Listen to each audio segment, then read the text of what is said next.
What's up, Planet Caravan? This is Jon Kruse with the Metal Inquisition to do another little video for you. Hopefully it's informative. Hopefully it's not repetitive or things you already know. But I want to start with things that I really love and really know.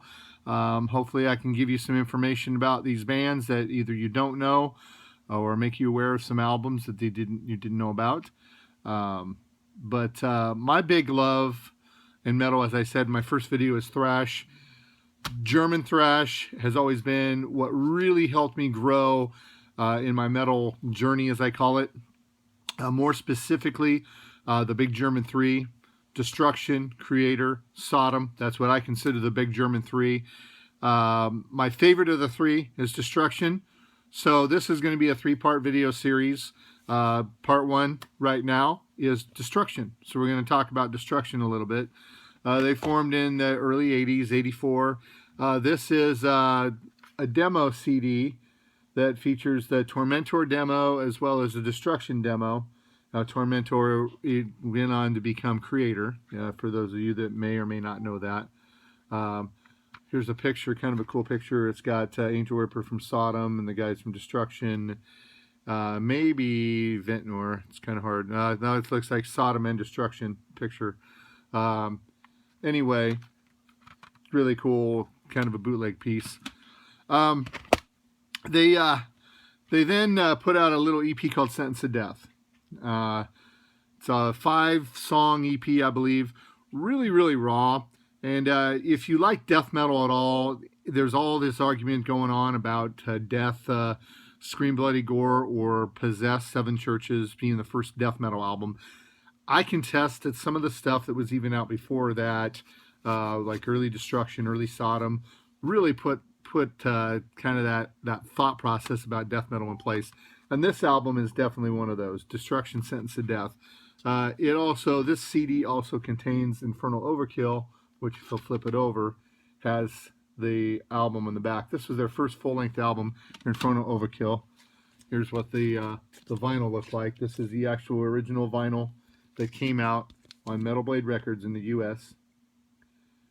This album features great tracks: Invincible Force, The Ritual, Bestial Invasion, Thrash Attack, which is a one hell of a great instrumental song. Antichrist is another great song. So if you're not familiar with Destruction, that would be a couple tracks that I would start with on that album. 1986 rolls around and they throw out this album, which in my opinion is one of the best thrash albums of all time. The only downfall is it was the 80s and the production was not as good as it could have been. However, really good.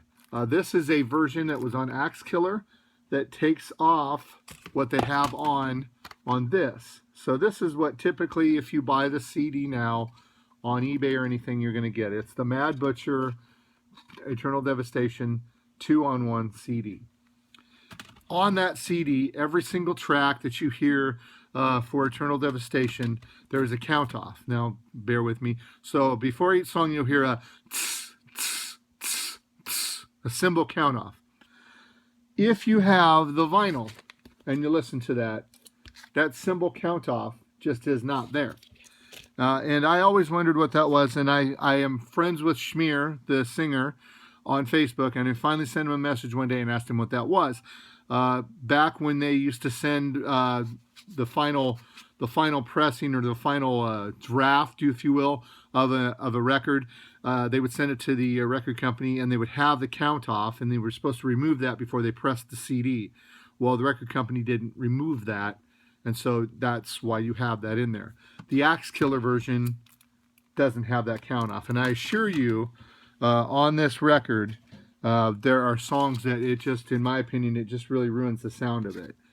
Now, on my Metal Inquisition page, I believe it's on that one, I took the song Curse the Gods, which is my favorite track of all time by Destruction, and put that on there with artwork and stuff from the album, and I've got the cassette and the CD, and then played it in its entirety without the count off. And it shows you just how much different it is. But this album, front to back, doesn't matter what track you play, but Curse the Gods, Life Without Sense, Eternal Band were all big hitters. They were all on Metal Blade compilations and everything. Just really great stuff. They did an EP shortly after that called The Mad Butcher, where they re-recorded the Mad Butcher song that was on Sentence to Death. Far better. Did a cover of the Plasmatics, if you remember the Plasmatics, with Wendy O. Williams, kind of a pseudo hardcore punk metal band. Reject Emotions is a new track, and then Last Judgment is kind of a instrumental. This one also has Sentence to Death included on it. But it's just a cool little EP. Artwork was always really killer. But this is the Mad Butcher mini LP on Steamhammer. So this is an original pressing. Most of the vinyl that you're going to see is actual vinyl from back then, because it's the vinyl that I actually purchased back then. It's not reissues in most cases. Shortly after that, 1987-ish, 88, they put out Release from Agony, which is the shirt. I love this cover, the artwork. They decided at that point they were going to add a second guitarist, which up until then they were a three-piece. And they started to get a little more technical. This was actually on a label called Rock Hotel, which is a subsidiary of the label Profile, which, if any of you are at all familiar with rap, Profile was a label that was pretty much put out bands like Run DMC and things like that. So it was really awkward to see them on that label. It might have been their downfall. Because this was really technical stuff. There was a lot more technicality to the guitar playing, especially with the two guitar assault, but really good songs on here. Release from Agony is great. Sign of Fear is great. Dissatisfied Existence. They still do some of those songs live when they play shows. And then they have a little, at the very end of this CD, they do a little Pink Panther bit. And then, of course, there's the vinyl. This is the vinyl. This was on Steamhammer, this was the limited white vinyl.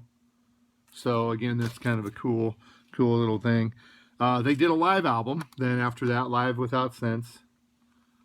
And this was the last recording you would see with Schmier for quite some time, because Schmier, the original singer, left at that point in time. And, again, great live album. This one actually opens up into a gatefold, and so you see the actual full picture with the Mad Butcher holding the band as like their marionettes, like their puppets. But again, really cool live album from Destruction. Then 1990 rolls around, and they put out an album called Cracked Brain. This album featured the same lineup minus Schmier, and they added the vocalist Andre Grieder, who actually was the vocalist for the thrash band Poltergeist, which, if you've never heard Poltergeist, another great band from Switzerland, they just put out an album in 2016, Back to Haunt. It's another killer thrash band that and thrash album that recent release that is really good.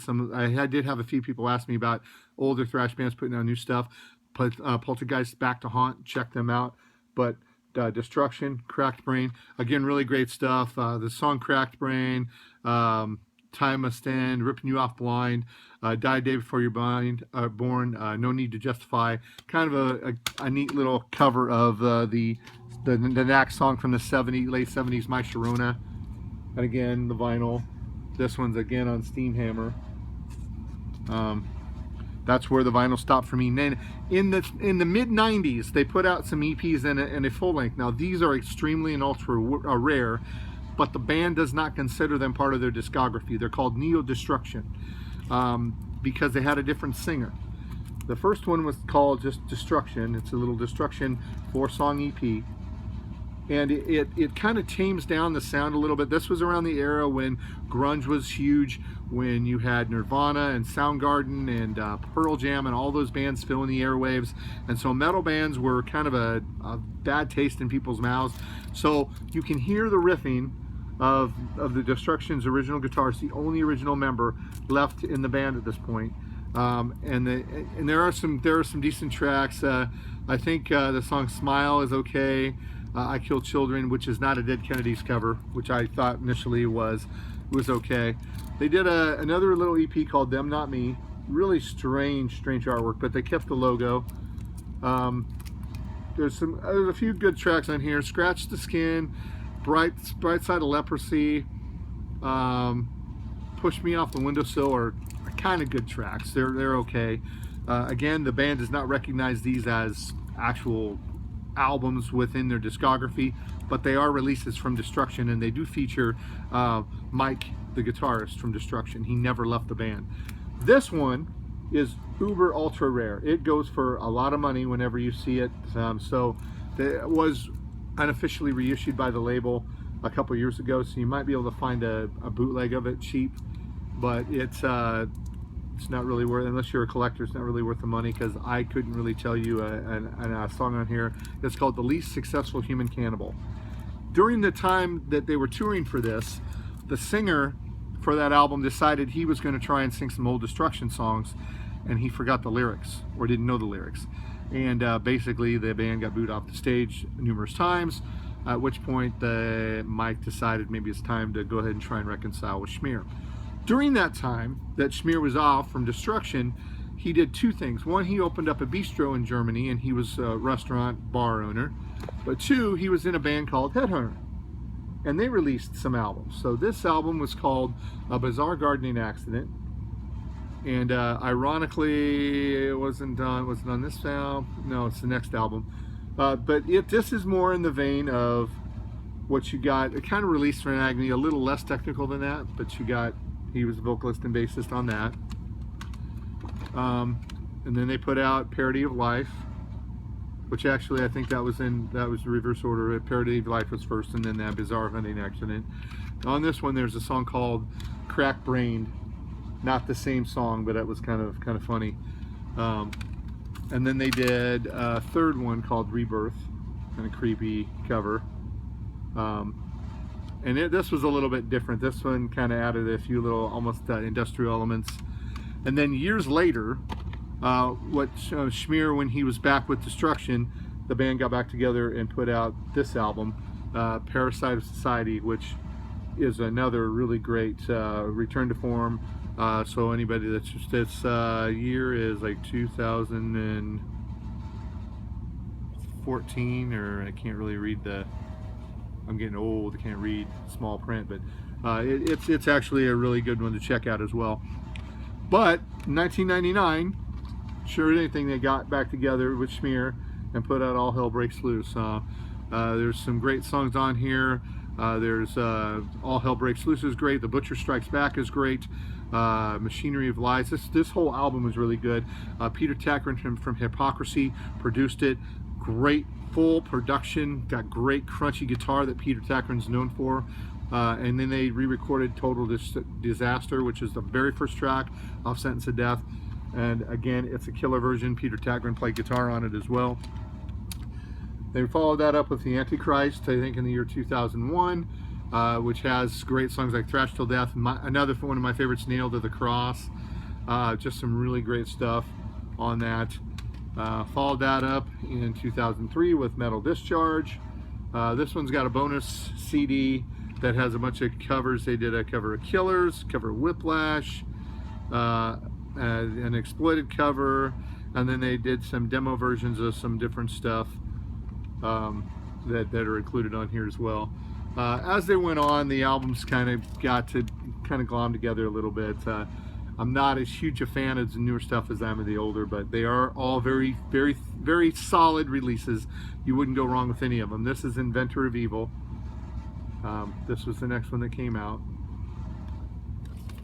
And you had Devolution.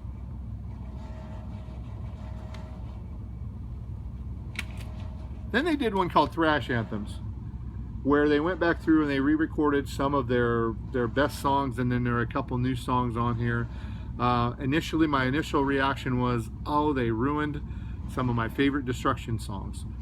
But on further listens, I really do enjoy these tracks. It really kind of gives you a sense of, honestly, if you hear them play live, this is how they're going to sound now. So it's kind of cool. They just completed the Thrash Anthems 2. You were able to go on to Kickstarter, I believe, or it's Pledge Me or something like that, and you could pledge, which I did. I have the downloads. I'm still waiting on the CD to come, but Thrash Anthems 2, even better. They got most of the original lineups from Destruction to come in and do background vocals and play some guitar. So Andre Grieder was on there doing background vocals. They had the other guitarist and Ollie from the Crack Brain era and the Release from Agony era, so that was cool. Day of Reckoning came out after that. Again, really good stuff, and I just happened to get the vinyl somehow of that one. on nuclear blast. It's the gatefold. The Curse of the Antichrist, Live Agony, which is a 2 CD set, live set, which is, again, really good live set with a lot of great tracks, both old and new. Spiritual Genocide, again, really great stuff. There's a couple bonus tracks. One is Carnivore, which I was hoping was a Carnivore cover of the band Carnivore, which it was not, but still good stuff. And then this is Under Attack. This is their most recent release that came out last year. It is pretty good. Of the three big three German releases, this I would rank as number 2. A close second. Creator would be number 1. Creator's new one is great. There is a best of here, Best of Destruction, 2 CD set, and it just covers the era, including Crack Brain, which is kind of cool, but it doesn't go anything past Crack Brain. And then label named Dwell Records put out up to 50 different compilations, and as sick as I am, I own all of them. They different tributes to different bands, and one of them was Destruction. It's called Armageddon Tribute to Destruction. A bunch of death metal bands do covers of Destruction. A couple other little notes. The band Panzer is kind of a mix of people from Accept, and it also features Smear from Destruction, a couple guys from Accept. This is their first full length, Send Them All to Hell. They are in the process of releasing a new album either this year or early next year. And then Bass Invaders. This features Tom Angel Ripper from Sodom and Schmear. They both play bass, and I believe it's all bass players. There's no guitar. I'm not entirely 100% sure. It's been a while since I listened to this, but that's another little cool thing there too. So that's a just over 15-minute rundown of the Destruction catalog. Again, if you've never listened to Destruction before, I would really, really highly recommend you start with Eternal Devastation, and then move your way to Infernal Overkill, then work your way to Release from Agony and Cracked Brain, then work to the stuff like the stuff when Schmear came back. I would definitely avoid the Neo Destruction era, unless you're an avid fan of Destruction. If you're a fan of Destruction, you thought you've heard it all, and you did not know about those, you might want to check them out. However, I'm 90% sure you'll be disappointed by what you hear. So anyway, that was part 1. That's Destruction. So anyway, until next time, you guys all stay metal.